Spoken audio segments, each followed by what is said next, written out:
Alright, so this first episode relates to autism, which I have, and also Tylenol apparently causing autism. Now, I wanted to come into this video very level-headed, relaxed, just to talk about the facts, cover what was wrong, cover what was right, but this press conference was just so bad. And before your mind goes there, this isn't a left or right thing either. Whether it was President Biden announcing boosters before the CDC and FDA even approved them, or President Trump pushing hydroxychloroquine as a game changer, whether you're liberal or conservative, it's truly abysmal. I don't mean this from a political correctness standpoint. I mean this from a scientific communication standpoint. And this is how we should be taking these videos. If a president is going to be speaking about scientific or data-driven information, that's the focus of the content, not politics. Throughout this press conference, President Trump repeatedly says, "Don't take Tylenol. There's no downside. Don't take it. You'll be on."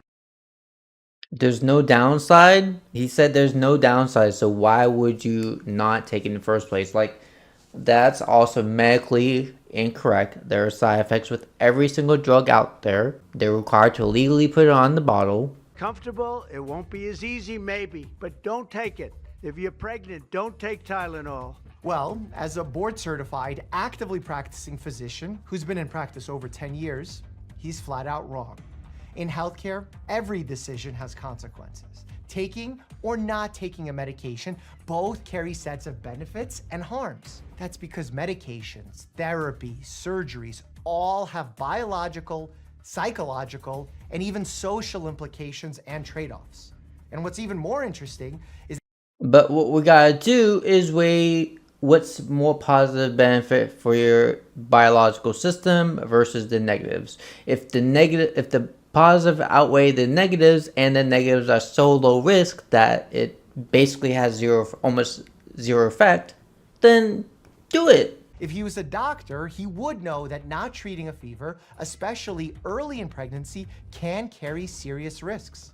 Elevated temperatures from untreated fever, even hot tubs or saunas, are consistently associated with higher neural tube defect risks in the fetus. There's no downside, other than a mother will have to, as I say, tough it out a little bit. There's no downside to doing this. It's not like, oh, if you do this, you're going to die. There's no downside. His tone about toughening up is And Tylenol can kill people. Again, if you overtake the dosage, or in some rare cases, there's allergies or complications with the pill. But those are rare side effects.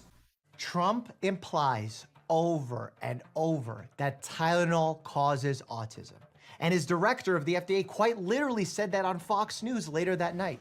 Well, I'll tell you, the biggest study was done by Harvard and Mount Sinai. They looked at 27 studies showing an association. There were 4 against it, and they said 27? You're basing off 27 individuals, and that's your data? No. There's a certain population that's needed for data-driven facts to actually exist. 27 is not enough. based on the overwhelming body of evidence, there was a causal relationship. Those are the exact words of the dean of the Harvard School of Public Health. Here's the interesting twist. Their claim isn't totally made up. I pointed out earlier, I was literally working on a video on this exact subject. For years, researchers have studied the possible links between acetaminophen and autism, ADHD, and other developmental conditions. Some of those studies do show associations. But they aren't necessarily verified to be 100% true. And some show biological plausibility. Plausibility does not mean actually true or 100% certain. It's possible, but not 100%. See where we're going with this? Especially in animal models, which means that it is possible that Tylenol may play a role in autism development. But when someone... And he mentioned animal models, not human models. That's the big problem here. The data should lead to the story.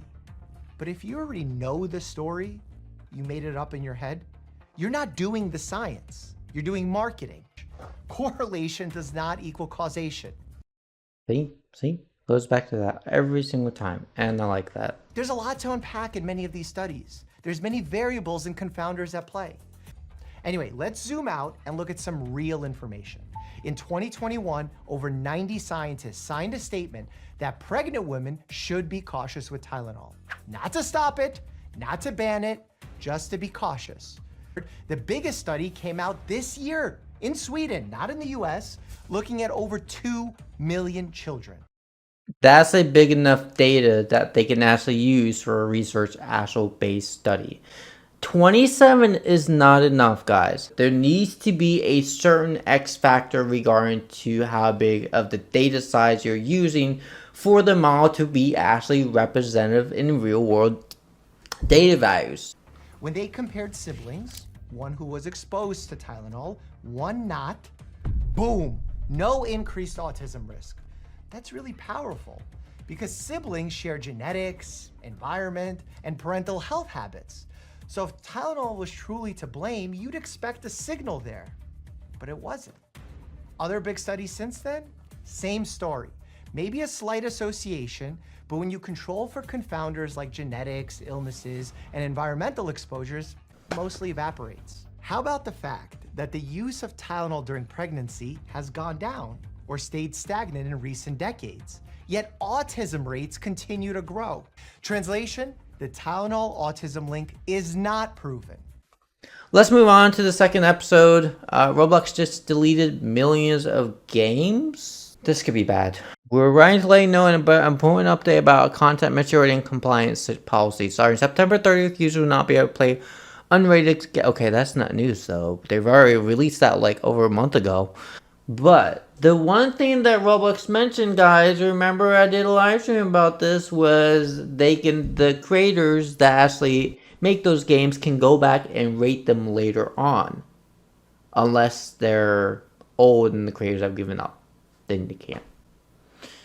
But the bad news about this is Roblox will not be the same. And I'm not talking about the younger population. I'm sure this will not affect the younger population.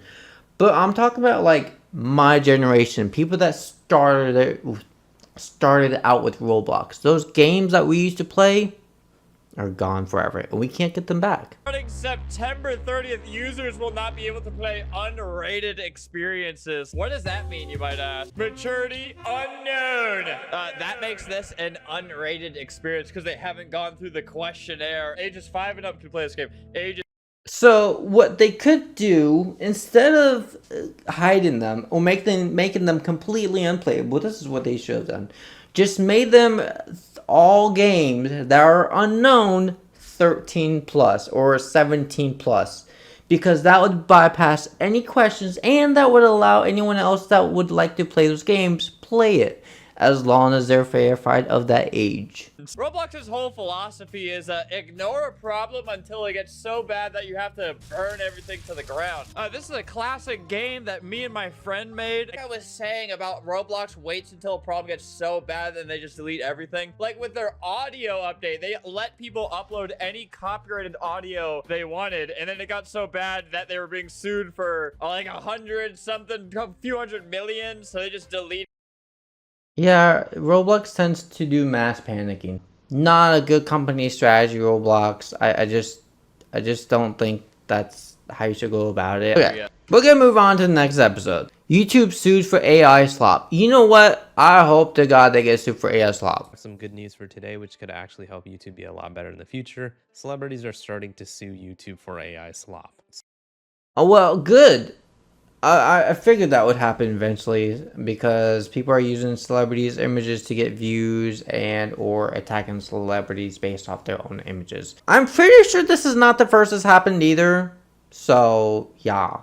So there are these two very famous Indian actors who have reached out to the courts in their area to remove and prohibit creation of AI videos infringing their intellectual property rights. In layman terms, people keep making AI slop of the two of them kissing other people and other actresses, making it look like they're cheating on each other. They've been getting sent these videos being like, oh, why have you cheated on so-and-so? But the reason why this is so significant is because not only do they want those videos removed, but they want Google order to have safeguards to ensure such YouTube videos uploaded anyway do not train other AI AI platforms, mannerisms. And another thing that makes this very significant is India is YouTube's biggest market globally with around 600 million users. 600 million users from one country. That's insane. That is massive. Yeah, YouTube needs to listen to what India says. But the lawsuits contain hundreds of links and screenshots of what they allege are YouTube videos that show egregious, sexually explicit, or fictitious AI content of the What? Sexually explicit? That's interesting wording. Very interesting wording. two of them. And the AI about these two are crazy. I mean, it's showing the guy kissing other actresses. It's showing the girl kissing other dudes. So AI can destroy a reputation of real life people and ruin who they are as a whole because AI is either lying or faking about them or some sort of negative reputation. And that's damaging to the individual, and the individual can certainly sue the company that has caused the AI to happen in the first place.